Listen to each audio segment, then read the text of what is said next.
pastor Anil की ले आमीन हालेलुया वचन नहीं चाहिए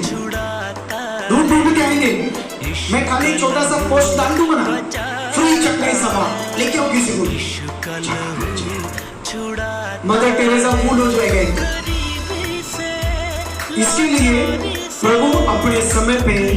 सही समय पर ठीक समय पर वो अपना काम करेगा आमीन क्योंकि यीशु ने चमत्कार किए लोगों ने हाथ तोड़ किया यीशु ने लाजर को जिलाया लोगों ने एक दूसरे को भड़काना चालू किया इतने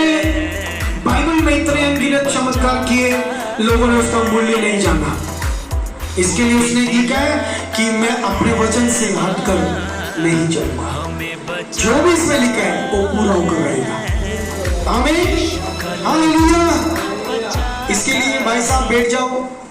जितना जल्दी हो से बैठ जाओ